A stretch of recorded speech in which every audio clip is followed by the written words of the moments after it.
Hello everyone, ये video हमारे पास है क्लास 6 के चैप्टर नंबर 9 का पार्ट 3। इससे पहले हम हैबिटेट हैबिटेट और अडेप्टेशन के बारे में पढ़ चुके हैं।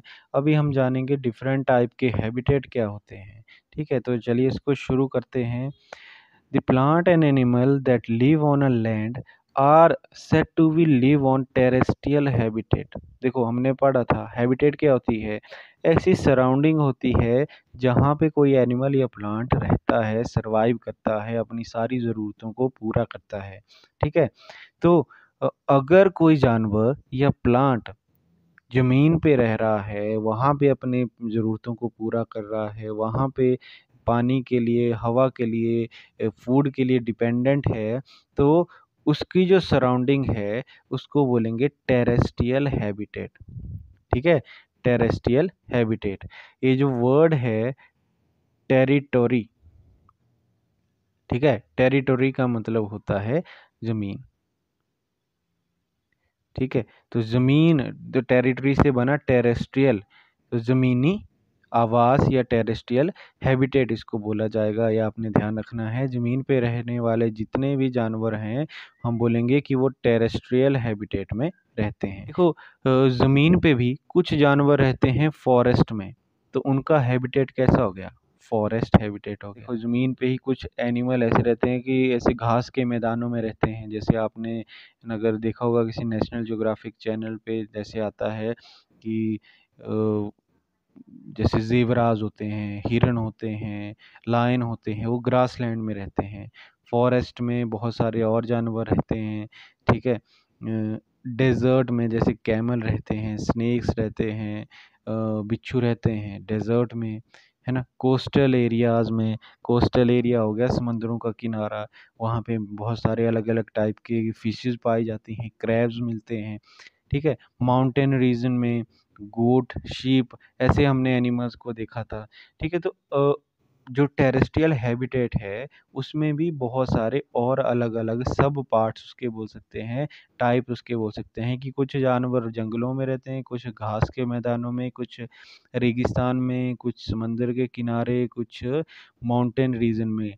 On the other hand, the habitat of plant and animal that live in water is called aquatic habitat।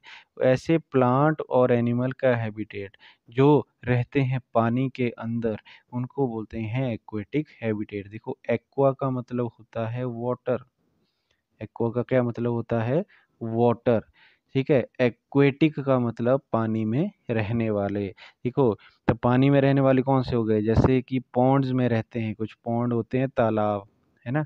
Swamps, swamps हो गया जी, दलदल के जैसा इलाका होता है, जो दलदली क्षेत्र होते हैं। लेक्स, लेक हो गए, बड़ी झीलें। रिवर्स, नदियाँ, ओशन, समुंदर। तो ये कुछ हमारे पास एग्जाम्पल हैं एक्वेटिक हैबिटेट के। जो वो पानी वाला जो हैबिटेट है, पानी वाली जो सराउंडिंग है, उसके भी बहुत सारे एग्जाम्पल हैं, टाइप्स हैं। There are large variety of forest, बहुत सारी वैरायटी हमारे पास फॉरेस्ट की, ग्रास लैंड्स की, desert, coastal and mountain region located in different part of the world. तो बहुत सारे फॉरेस्ट हैं हमारे पास दुनिया में, बहुत सारे ग्रास लैंड हैं, डेजर्ट हैं, बहुत सारे माउंटेन रीजन हैं, अलग अलग जगहें हैं। This is true for all aquatic as well. और वैसे ही बहुत सारे अलग अलग पॉन्ड्स हैं, स्वैम्प्स हैं, लेक्स हैं, रिवर है, ओशन भी हैं। तो बहुत सारे हमारे पास एक्वेटिक हैबिटेट्स भी हैं और बहुत सारे टेरेस्ट्रियल हैबिटेट्स भी हैं। अब यहाँ पे इनके बारे में क्या बता रहा है हमें, देखो। The living things such as plants and animal in habitat are biotic component. ठीक है, and various non living things such as rock, soil, air, water in a habitat constitute its abiotic component. ये बता रहा है कि कोई भी habitat होता है, ठीक है, तो हैबिटेट के दो तरीके के कंपोनेंट होते हैं। कौन कौन से? एक होता है बायोटिक, कि कोई भी रहने की जगह है, एक तो वहाँ पे कुछ जिंदा चीज़ें होती हैं जिनको बोलेंगे उसके बायोटिक कंपोनेंट। और जो जिंदा नहीं होंगी, निर्जीव होंगी, उनको बोलेंगे अबायोटिक कंपोनेंट। निर्जीव में आ जाएंगी जैसे कि एयर है, तो एयर जिंदा थोड़े ना है, वाटर जिंदा थोड़ा ना है, ठीक है, मिनरल्स जिंदा थोड़े ना होते। तो ये सारे अबायोटिक कंपोनेंट आ जाते हैं किसी हैबिटेट के, ठीक है। और जितने लिविंग बींग्स हैं या उनके डेड डिकेइंग पार्ट्स हैं, वो सारे के सारे बायोटिक कंपोनेंट आ जाते हैं किसी हैबिटेट के। देखो जिंदा चीज़ें कैसे हो गई, जैसे प्लांट हो गया, एनिमल हो गया, सारे बायोटिक कंपोनेंट हो गए हैबिटेट के, कि हम वहाँ पे रहते हैं, वहाँ पे दूसरे जानवर भी रहते हैं, तो वो जो जानवर हैं वो उसके बायोटिक कंपोनेंट हैं, ठीक है। हम जहाँ पे रहते हैं वहाँ से पानी भी जाता है, हवा भी जाती है, तो ये सारे वहाँ के अबायोटिक कंपोनेंट हो गए। तो बायोटिक और अबायोटिक कंपोनेंट आपने समझ लेने हैं। बायोटिक का मतलब हुआ जीवित, और अबायोटिक का मतलब हुआ निर्जीव। तो sunlight and heat also form abiotic component of habitat. जो सनलाइट है वो भी लाइफलेस है, गर्मी है, सर्दी है, वो भी लाइफलेस होती है, तो ये भी अबायोटिक कंपोनेंट होंगे किसी भी सराउंडिंग के, किसी भी हैबिटेट के। We know that some plant grow from seed. हम जानते हैं कि कुछ प्लांट सीड से ग्रो करते हैं। Let us look at some abiotic factor and their effect on seed as they grow into young plant. तो कुछ अगली एक्टिविटी में क्या देखेंगे कि एक कुछ अबायोटिक फैक्टर का इफेक्ट देखेंगे किसी सीड पे, ठीक है। कोई सीड हमने देखा है, जो प्लांट हैं सीड से ग्रो करते हैं। एक छोटा सा सीड होगा, मिट्टी के अंदर जाएगा, फिर वो धीरे धीरे ग्रो करना लगेगा प्लांट के अंदर, और प्लांट बन जाएगा वो बाद में, ठीक है। तो उसकी ग्रोथ पे ये जो अबायोटिक फैक्टर हैं, इनका भी क्या कोई इफेक्ट होता है, ये देखेंगे हम। क्या हवा का, पानी का या सनलाइट का कोई इफेक्ट होता है सीड की ग्रोथ पे? तो ये सारी चीज़ें हम एक्टिविटी 2 में हम आगे देखेंगे। तो हमने पहले भी किया हुआ है, recall activity 5 in chapter 1। Chapter 1 में आपने एक्टिविटी 5 की थी, जिसमें हमने क्या किया था, we made sprout from moong and chana seed. हमने चने की जो सीड है, दाल है, या मूंग की जो दाल है, उसको हमने अंकुरित होने दिया था, स्प्राउट होने दिया था, ठीक है। उसको पानी में हमने भिगो के रखा था 1-2 दिन तक, और उसमें जो जड़ें हैं वो आने लग गई थी, ठीक है। स्प्राउट का मतलब हुआ अंकुरित होना, ठीक है। ये भी आपने ध्यान रखना है, इसके मीनिंग आपने साथ साथ में नोट करते रहना है, ठीक है। When the seed turn into sprout, जब भी सीड जो है अंकुर में बदल जाता है, इट जर्मिनेट्स, इसको हम बोलेंगे कि ये जर्मिनेट हो गया, ठीक है। This was the beginning of new plant from the seed. तो ये शुरुआत होती है, ऐसे नया प्लांट बनने लग जाता है किसी भी सीड से। Collect some dry moong seed, keep a small heap of seed aside, and soak the rest in the water for a day. आपको बोल रहे हैं कि मूंग की कोई दाल ले लेनी आपने, उसमें से आधे को आपने रख देना है बिल्कुल सूखे किसी जगह पे, और आधे को रख देना है आपने पानी के अंदर। थोड़ा सा लिया, आधे को ऐसे रख दिया बाहर ही, आधे को पानी में भिगो दिया।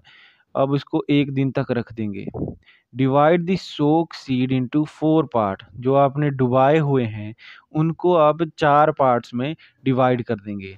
Keep 1 part completely submerge in water for 3-4 days. एक पार्ट को पानी में 3-4 दिन भीगने दें। Do not disturb the dry seed and दो submerge in water.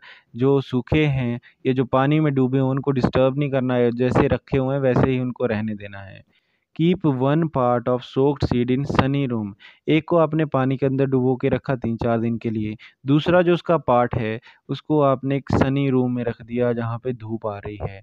And another in completely dark region. और एक को ऐसे रख देना है, बिल्कुल डार्क रीजन में रख देना है, ठीक है। बिल्कुल अंधेरा जहाँ पे हो, ऐसे कमरे में या किसी कपबोर्ड में, अलमारी में इसको रख देना है ढक के। That does not allow light to come in it. इस पे लाइट ना गिरे, इसको ऐसे रख देना है। Keep the last part in very cold surrounding. और जो लास्ट पार्ट है इसको फ्रीजर में रख दें, ठंडी जगह पे रखने के लिए। से इन रेफ्रिजरेटर और विद आइस अराउंड दीज। तो बर्फ में उसको रख दिया बिल्कुल ठंडा करके। Set these three parts to germinate by rinsing them and draining the water every day। तो हर दिन आपने उसके पानी को बदलते रहना है और बिना डिस्टर्ब किए उनको रखे रखना है। What do you notice? क्या नोटिस करेंगे? After a few days, do the seeds in all 5 parts germinate equally? क्या 5 के 5 पार्ट में जो सीड हैं बराबर जर्मिनेशन उनमें हुआ है? डू यू फाइंड स्लोअर और not germinated in any of these cases? क्या आपको दिख रहा है कि किसी केस में स्लो है या किसी में बिल्कुल भी जर्मिनेट नहीं हुआ? तो आप इनकी जो रिजल्ट हैं उनको देखेंगे और उनको कंपेयर करेंगे। देखो आपने क्या किया था, आपने मूंग दाल ले ली थी या चने की दाल ले ली थी, उसके 2 हिस्से कर दिए थे। यहाँ पे ये तो बिल्कुल हैं ड्राई, इनको बिल्कुल ड्राई रख दिया और इनको 1 दिन के लिए 1 डे के लिए इनको पानी में डुबो के रख दिया था। फिर इसके बाहर निकाल के इसके 4 हिस्से किए। एक को रखा था हमने वाटर के अंदर डुबो के, एक को रखा था हमने सनलाइट में, ठीक है? एक को रखा था हमने बिल्कुल अंधेरे में, डार्क रूम में, और एक और पार्ट था जिसको हमने कहाँ पे रखा था, इसको हमने रख दिया था रेफ्रिजरेटर में, ठीक है? ऐसे हमने 4 पार्ट किए थे और 4 पार्ट ये हैं और 5th पार्ट ये है। तो ये बता रहा है कि जो 5 पार्ट हैं तो बताओ कि उनमें क्या-क्या देखने के लिए मिल रहा है आपको। देखो, ये जो बिल्कुल ड्राई कंडीशन में है, यहाँ पे आपको बिल्कुल भी देखो दाल अगर रखी हो आपने बिल्कुल किसी ड्राई कंडीशन में, सूखी जगह पे, तो बिल्कुल भी उसमें आपको जो स्प्राउट है वो नज़र नहीं आएगा, वो अंकुरित होगा नहीं बिल्कुल भी। तो इसमें आपको कोई भी जर्मिनेशन नज़र नहीं आएगी। दूसरा, जो रेफ्रिजरेटर में रखे होंगे आपने 1 दिन भिगोने के बाद, उनमें जो प्रोसेस है बहुत ज़्यादा स्लो होगी, ठीक है? ठंड में बिल्कुल ये प्रोसेस बहुत ज़्यादा स्लो हो जाती है और डार्क में भी ये स्लो होगी, बिल्कुल डार्क में भी, क्योंकि वहाँ पे अबायोटिक फैक्टर नहीं पहुँच पा रहे हैं, वहाँ पे सनलाइट नहीं पहुँच पा रही है, तो वहाँ भी ये प्रोसेस स्लो होगी। और वाटर और सनलाइट वाले जो 2 केसेस हैं, उनमें ये जो प्रोसेस है ये फास्ट होगी, ठीक है? तो यहाँ से हमें पता चल रहा है कि ये जो अबायोटिक फैक्टर हैं, इनका भी बहुत बड़ा इफ़ेक्ट पड़ता है जर्मिनेशन ऑफ सीड पे, कि जहाँ पे अबायोटिक फैक्टर जैसे वाटर, सनलाइट आसानी से पहुँच जाते हैं, वहाँ पे जर्मिनेशन फ़ास्ट होती है।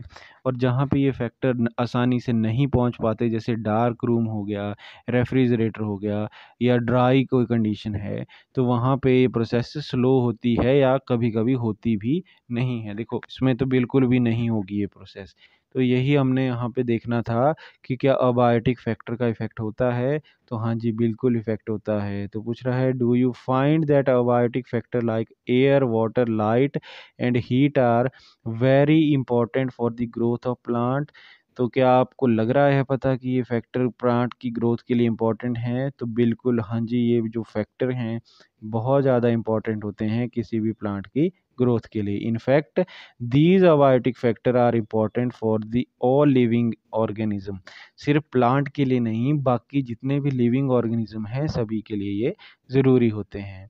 We find that the organism exist in very cold as well as very hot climate and surrounding, isn't it? हमने देखा कि जो ऑर्गेनिज्म है बहुत ज़्यादा ठंडी जगहों पे भी रह लेते हैं, कुछ ऑर्गेनिज्म बहुत ज़्यादा गर्म जगहों पे भी रहते हैं।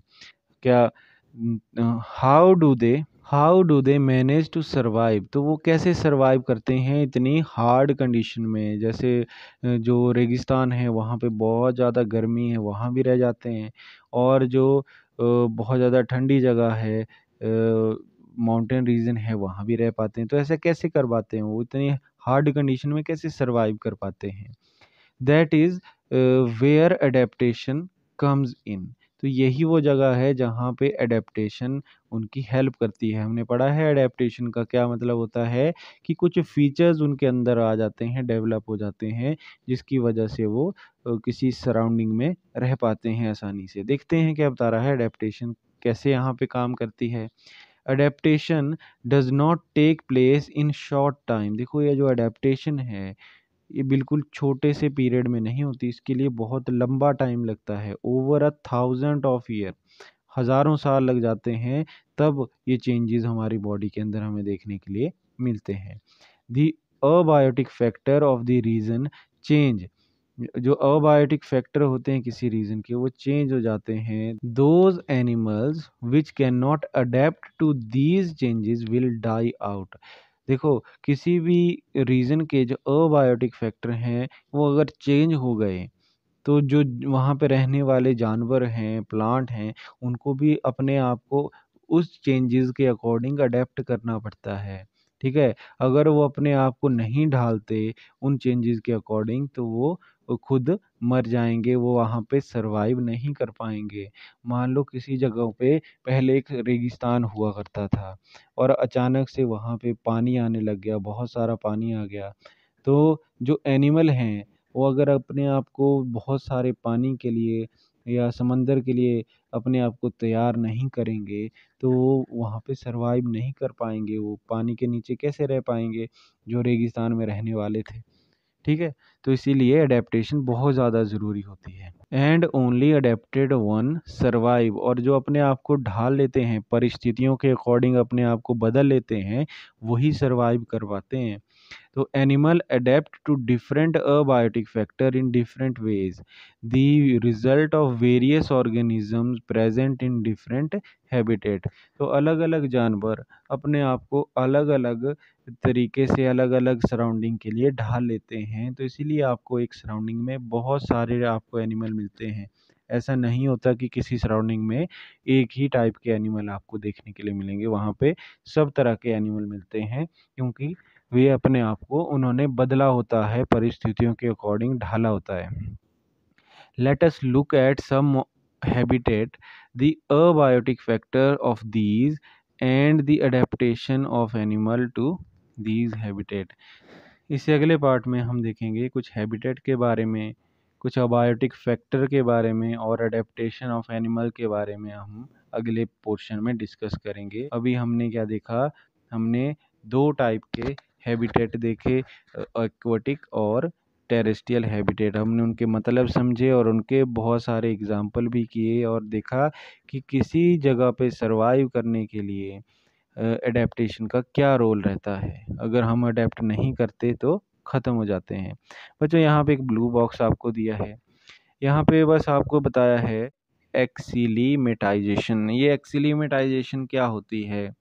देखो, जो ह्यूमन हैं वो बहुत जल्दी अडेप्ट कर जाते हैं। जैसे अगर सर्दियाँ आएंगी तो ह्यूमन जल्दी से अपने कपड़े बदल लेंगे, गर्म कपड़े पहनने लग जाएंगे। गर्मी आएंगी, वो कॉटन के कपड़े पहनने लग जाएंगे। तो वो अपने आप को किसी भी कंडीशन के लिए जल्दी जल्दी ढाल लेते हैं। इसलिए तो आपको ह्यूमन जो है सब जगह पे आसानी से सरवाइव करते हुए नज़र आ जाते हैं, ठीक है? वो कहीं भी रह सकते हैं। क्यों रह पाते हैं? क्योंकि वो एकदम से अपने आप को बदल लेते हैं। तो ये जो अब प्रोसेस है, जिसमें वो किसी भी कंडीशन के लिए, किसी भी अबायोटिक फैक्टर में चेंज आने की वजह से अपने आप को बहुत जल्दी बदल लेता है, ढाल लेता है सराउंडिंग के लिए, उसको बोलते हैं एक्सीलीमेटाइजेशन। और ये जो एक्सीलीमेटाइजेशन है, ये डिफरेंट होती है अडेप्टेशन से, ठीक है? हमने कुछ अडेप्ट नहीं किया, हमने अपने बॉडी के अंदर चेंज नहीं लाया, हमने सिर्फ जो बाहर की जो चीज़ें हैं, अबायोटिक दूसरे अबायोटिक फैक्टर का यूज़ करके, जैसे ये कपड़ों का यूज़ करके, आग का यूज़ करके, हीट का यूज़ करके अपने आप को जो है उस कंडीशन में ढाल लिया, बदल लिया, ठीक है? तो ये अडेप्टेशन से अलग होता है। बस इतना है इसमें, ये आपने समझ लेना है, एक्सीलीमेटाइजेशन। तो अभी के लिए इतना ही, मिलते हैं नेक्स्ट पार्ट में। Thanks for watching. आपको हमारी वीडियो कैसी लगी हमें कमेंट बॉक्स में लिख के ज़रूर बताएं। इस वीडियो को लाइक करें, शेयर करें, और अभी तक अगर आपने हमारे चैनल को सब्सक्राइब नहीं किया है तो सब्सक्राइब करें। And don't forget to watch our other videos, link is in description.